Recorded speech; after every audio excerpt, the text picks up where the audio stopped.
I want to talk about tefillah, or prayer, and I'll start by looking at some sources that are frequently brought up when we're trying to figure out, through the usage of the verb mitpalel in Tanakh, in the Hebrew Bible, how we start to understand what that verb means from the context of its usage. And then once we can lay those pieces out, which many have done, then maybe we can make some comments that are a little more wide-ranging. So, two sources that we have in Tanakh that help us to understand what tefillah is, or what it is to be mitpalel, are to be found in the Torah itself or in Psalms or Tehillim. So I'll first talk about the one in Tehillim, which is a comment on something that happens in the Torah. It's talking about the event where Pinchas, the Kohen, uses a javelin or spear to slay the Shimonite prince who is consorting with a Midianite princess of sorts during this avodah zarah of the znut of Benot Ma'av that's brought on by Bilam. So it's in Sefer Bamidbar, in the book of Numbers. And what it says about Pinchas, when he does this, he sees this outrage of, this idolatry that is bringing calamity on the people. And we know what it is that he does in the Torah itself. But then when Tehillim, the book of Psalms, is recounting this, it says, وَيَعْمُدْ Pinchas وَيِفَلَلْ وَتَعَtzَرْ HaMagifa. So, and then stood up Pinchas and executed judgment, and so was the plague stayed. And the verb وَيِفَلَل is the one that has the root of lehitpalel. The reflexive conjugation is the one we use for prayer normally, and we can talk about why it's reflexive. But the root here being used, it has maybe two connotations at least. In one sense, it's kind of taking aim, right? That Pinchas is going to use a weapon. And so the operative thing is that he's directing his weapon. He's setting his target. He's aiming the spear or the javelin at the target. There's maybe that element in there, or maybe you could say that this is more about his deciding on his intention or his goal, his realizing that he needed to take action, and that requires, more importantly, making a decision about what action is right. And so the plague stops because he properly oriented himself, he properly set his intention towards the right outcome, and maybe also literally took aim at some level. And the reason I think that's important is because sometimes we think of prayer, in the use of the English word, as though it's this kind of internal thing. And it is at some level, it's reflexive, it's about reflection, but it also is about the world that we inhabit. In the word tefillah, when we're talking about what that means and what it means to express in Yahadut, in Torah, it's about doing things that are reflective so that you can take better actions in the world. And so ultimately that redounds to different consequences in the world. Tefillah would not matter much if it didn't shape who you are as a being that impacts the world around you and makes different choices. And you definitely see that here. The other source that comes from Chumash that maybe gives a kind of complementary view, because there with Pinchas it's very active, is that when Yosef has been reunited with Yaakov, and Yaakov is speaking of his joy and also his shock at being able to see Yosef again, Yaakov says, so we have the pasuk, Vayomer Yisrael el Yosef re'o panecha lo filalti v'hine hera'oti Elohim gam et zar'echa. So Israel said to Joseph, I had no thought to see your face, and lo, God has shown me also your seed. So Pilalti there, that is the same root, and it's a different conjugation of the same root, but it's also not reflexive. But here it seems to be more expressing that Yaakov did not expect to see Yosef, that it wasn't in his imagining, it wasn't in his in the range of possibilities that he considered. And so that also, on the one hand, fits into the framework of setting your intention and making plans, but it also has more of the sense of it's not about things you're trying to bring about in the world necessarily. It could also be about what you envision as a possibility in the world. And so it has more to do with, in a sense, asking what you expect of the future. And the reason I think those are both, interesting aspects to bring together into the idea of tefillah is that clearly proper tefillah, proper prayer in the world of the Oved Hashem, the servant of the Lord, that is going to have both of those aspects. So on the one hand, the purpose of tefillah is external. It's about taking stock and reflecting so that you can act, that you will make better decisions how to act because of your tefillah, that you speak to HaKadosh Baruch Hu, and by speaking to him, you figure out what you're supposed to be doing better, and then you go and act in the world on the basis of what you figure out. And so it's a process that ultimately is like aiming you like a spear at some target. On the other hand, there's also this element of, well, maybe really your job isn't to set goals in the world entirely, but it's more to align your intention with what you think HaKadosh Baruch Hu wants, right? That what's going to happen is going to be what Hashem wills to happen. And at some level, you can take the perspective of saying, if HaKadosh Baruch Hu wants A to happen and I intend to bring B about, I'm not going to succeed. And that's true 100% of the time. And so if I am going to have the experience of praying for something, so to speak, of directing my tefillah at a certain outcome, that if ultimately that outcome is what comes to pass, it's because my tefillah aligned my intention with HaKadosh Baruch Hu's intention. And maybe that is the point, right? That we have the experience of feeling more in charge, or maybe that's the wrong word, but maybe more able to invoke or call upon events in a certain way if our tefillah before the fact lines up with what happens after the fact. But at the end of the day, and this is sort of something that's played with in the parasha in the Torah that describes Bilam, this prophet who's trying to curse Bnei Israel even when Hashem doesn't want him to, right?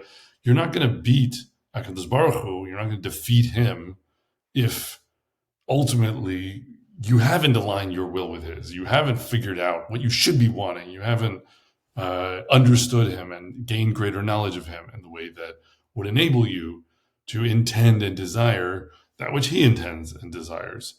And so if there's that gap between the two, his will is going to win out.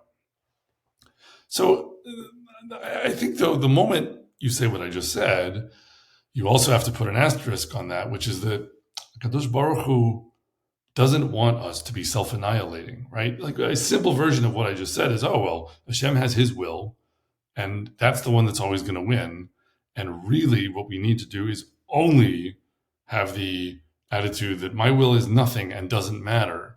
And the only thing that matters is Hashem's will, and I need to extinguish my will and only accept, what he decides. And that is not how HaKadosh Baruch Hu wants us to serve him. He doesn't want us to, for example, say, oh, thank you, HaKadosh Baruch Hu, for making me sick. It was your will that I should get sick, and therefore I'm glad that that's what happened because that was what you wanted to happen, and I have nothing further to say on it. We're supposed to pray for the well-being and healing of people who get sick, right? So we are not just allowed, but we're expected to set our tefillah against a sort of direction of travel that events that have already happened seems to be moving it. We're not supposed to infer Hashem's will from the past and then just simply accept the future that seems to be implied by that direction of travel because it's Hashem's will. It is Hashem's commandment to us that we direct our tefillah to goals that reflect our understanding of Him and His ultimate will, and not, just kind of sort of crib things from a more primitive model of what His will must be given what's already taken place. So, on the one hand, you are supposed to, at some level with your tefillah, be trying to align your will with Hashem's will, and that should be said. And it is in that regard about a unification of your perspective with Hashem's perspective. But the point is that HaKadosh Baruch Hu meets us halfway, right? He wants relationship with us, and He wants our perspective to matter, therefore, and the Torah is replete with cases and examples where it's clear that that's part of what it's trying to show, that just because Hashem is king doesn't mean our perspective doesn't matter, because it matters to Him. He created us because He wanted our perspective to matter. And so, as a result, it is both possible to say that the purpose of tefillah is really for us to learn how to intend what Hashem wants to knowing Him better. And yet it's also possible to say that we will never fully complete that task of improving our knowledge of Him. And along the way, we will have desires and intentions and goals that are not already from Hashem. They come from within us and express the difference of our perspective. And He is interested in that perspective and may answer our prayers sometimes by kind of reaching or leaning in our direction and granting us what we beg for because He wants to show us that He's there and He's with us. So that's another point to make along those lines. But then I think there's the question of what you're supposed to say in tefillah and how you're supposed to speak to HaKadosh Baruch Hu. And I think there's another issue that you sometimes hear, especially in a certain kind of observant Jewish circle, which is that there's something so important about having proper kavanah in tefillah, proper intention, proper engagement and focus, right? That if you just blindly or sort of without listening read off a bunch of incantations where you don't even know what they mean, or if you technically know what they mean, they don't really impact you because you've said them so many times, that's a very low quality tefillah. That real tefillah is about expressing your intention in a way where you're attentive to what you're saying and you reflect on the meaning, and your understanding of it imbues the tefillah with an understanding of Hashem. And I think one of the things that's funny about the discussion is that it's sometimes talked about. In one sense, it is correct to try to teach, students in a yeshiva or something, that there's such a thing as tefillah with proper kavanah, and that should be the intention. But I think sometimes when you hear people saying that, they make it sound like intention is an additional technique that you have to deploy in tefillah. And if you have this, the strength of resolve, then you can do that every day, and every amidah, like 3 times a day, you can manage that. And the kavanah is just kind of a last ingredient to the tefillah. And someone might say, "Oh, no. Of course, it's like you need to connect it to your daily life, and it has to do with one thing today, it has to do with a different thing tomorrow." But there's different versions of that. And I think that it's all true. It's all part of the story. Yes, it is valuable to have proper kavanah in your tefillah.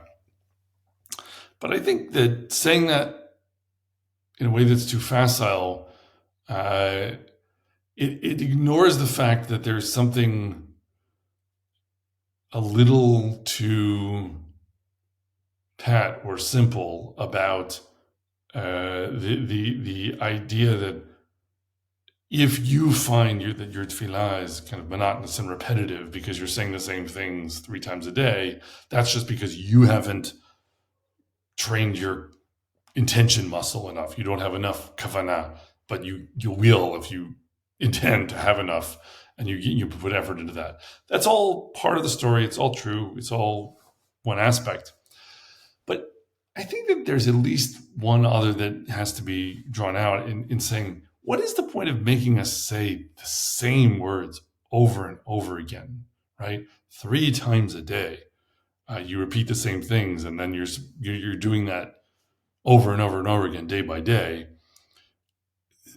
It has to be acknowledged that it's pretty difficult to imbue that repetition with incandescent intention and kavanah every time you do it, or even a plurality of times that you do it, precisely because it's so repetitive, right? When you say the same thing over and over again, it's hard to not have the meaning kind of drain out of it. It's hard to pay attention to what it means, and to set it up so that it's all just kind of like this tongue twister game where it's going to be hard for you to maintain your intention, but you just have to like power through, and it's a sort of an athletic contest to maintain intention despite the fact that this is so repetitive. That, I think, undersells the value of the repetitiveness, because I think there's at least one other aspect, which is the following. HaKadosh Baruch Hu is Avinu Malkeinu, our Father, our King, right? Those are 2 different epithets, that he's a father, that he's a king, that are frequently used to describe him. And I think what those 2 epithets emphasize, at least in part, is that both these are people that it matters how you speak to them. Like, there's a proper way of speaking to them and an improper way of speaking to them. There are things that you might say to your friend that you wouldn't say to your father because it's too disrespectful or too casual. There are things that you certainly would not say to a king, even if you might say them to a friend or a close acquaintance, because of the yirah that you have to have, the sort of awe you have to have before a king. And I would also say on top of that, that a father is a nurturer, is a parent, and we learn how to speak from our parents, right? Our parents teach us appropriate ways of communicating, that when you're very little, you just come in and you say, give me that, or I want it. And then as you get older, you learn to say, can I please have that? Or I'm hungry. Can I please have something to eat instead of give me, or instead of just grabbing? And so there's a progression towards more proper speech that's contained in the idea of the father, and really also with a king. It's like you can't just walk into court and know what to say. You have to understand the formalities of the way, the appropriate way to approach the king, the appropriate way to address the king. And I think that underlines at least one other function, and maybe the most basic one at some level, because all this kavanah stuff is maybe harder to muster all the time equally well because of the repetitiveness. But that at the very least, the purpose that's served by having an Amidah that is the same text over and over and over again is that you are rehearsing proper speech. We have learned from our sages how to speak to HaKadosh Baruch Hu with the right politeness, with the right formality, with the right way of making a request, with the right way of praising him or acknowledging something about him. And that if you hear examples of that over and over and over again, that does kind of ingrain itself in you or seep into you after a time. And then you start to realize, like, you're a child and you shouldn't just run up to HaKadosh Baruch Hu and say, gimme. You should eventually learn that if you have something to say to him, that there's a way of saying it that is appropriate, right? And it's not just about being polite. It's not, I mean, that it is part of it, because you want to cultivate in yourself a sense of awe before the king, right? So it is also about this kind of humility and this reluctance to put yourself forward and all of these things. But I think it's also, even something more specific than that, that it's about eventually, by seeing these examples, coming to understand that there are things that maybe you shouldn't ask Hashem for, that like if you are careful enough about the way in which you ask it, you're really saying something else that's more appropriate. So that you wouldn't just sort of burst into the king's court and say, give me a Mercedes Benz, right? Because that's not ever really the way to speak to HaKadosh Baruch Hu. Even if somehow you're in a situation where you've aligned your intention with his, you have profound understanding of HaKadosh Baruch Hu, and you do realize that it is a good idea for him to give you a Mercedes Benz, you wouldn't still say, give me that. You would maybe say something more like, I acknowledge, Hashem, that I don't know your mind and I don't know your will, and there's, a great deal I may misunderstand. And so what I really want is for the next thing that happens to be what you want to happen. But if that's not what I think should happen, then I want you to help me to understand why. I want to better learn what your intention is and better understand that. Help me to align my intention with yours. But with all that being said, this is my understanding. Currently, because I want to serve you in this way, because I want to keep your Torah in this way, there's no other way that I can do that. If I don't have a Mercedes Benz, I don't understand how I can get one other than by some miraculous means in the situation that I'm in. Maybe I'm on a desert island. The point is that you work your way up to some kind of request. And the point is that ultimately, like, we're clearly now in territory where we're talking about something that's not in the Nusach of Tefillah. You don't ever, by reading out of a Sidur, say, give me a Mercedes Benz. But this is another thing I think sometimes is missed. It's like we do so much praying in minyanim, and there's so much that is formally specified that I think that something is certainly lost if we then say, all right, so that's tefillah. Tefillah is just repeating these things. That is very self-annihilating, in fact, to take that attitude. And it seems rather that the point is, if you are schooled enough in all the example material of repeating the Amidah over and over again, and you use your kavanah to really understand what you're saying as much as you can, and so you're constantly studying it, not letting it just sort of always seep into the background or go in one ear and out the other, but where you're really thinking, like, what does it mean that Hashem is Melech Ohev Tzedakah Mishpat, that he's the king who loves justice and righteousness?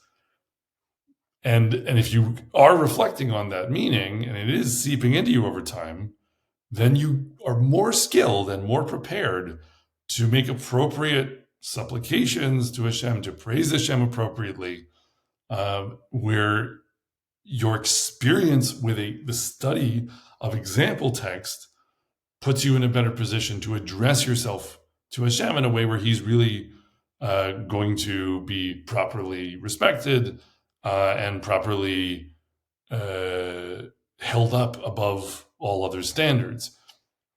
And I wouldn't want to suggest that this is some kind of technique where you do that and then, okay, now he's going to grant your prayers, because now you finally learn how to be polite enough that HaKadosh Baruch Hu will listen to you and he'll do what you say. It's not about that. As we said, going back to the beginning, part of this is about maybe you don't want the right thing, and you should be trying to learn what he wants you to want and wanting that, and that is part of it. You have to meet him halfway, even if he's going to meet you halfway.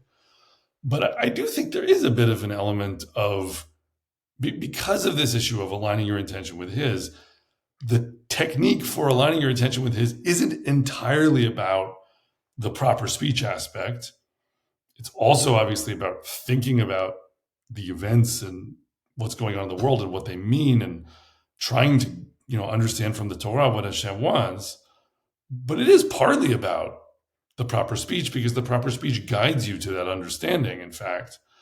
And the point is that if that's incorporated into your tefillah, and you are making tefillot to Hashem that aren't written down in the Siddur, but you're doing it because of what you learned about, you practiced day by day and year by year in your tefillah with intention, then I do think eventually you start to be able to say, there is more of an answer waiting for you, right? That at the end of the day, then I think the model for this to the Torah provides that maybe is the most central and striking is Tamar and Yehuda, that they agree on a set of signs between them over this transaction they're engaged in, where he's going to owe her a goat later.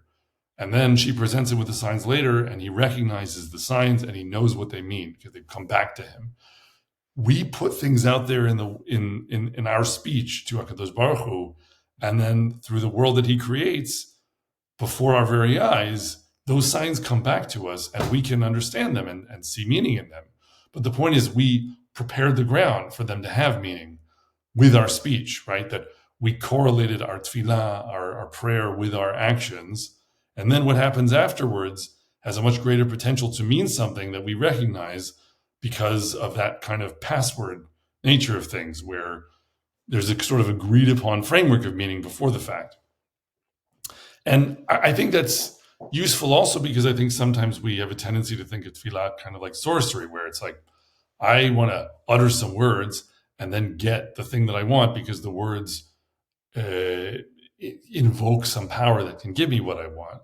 And sometimes, especially as a child, but also even as adults, we relate to Hashem and tefillah that way because we are weak or because we are sort of always sometimes in a state of desperation, and we just say, I need this, please help me. And sometimes HaKadosh Baruch Hu immediately gives it to you in, Berachamav, in his mercy. And when that happens, because things happen that way sometimes, we start to have a tendency to say, oh, so maybe tefillah is kind of a thing that like can cause the future to turn out a certain way.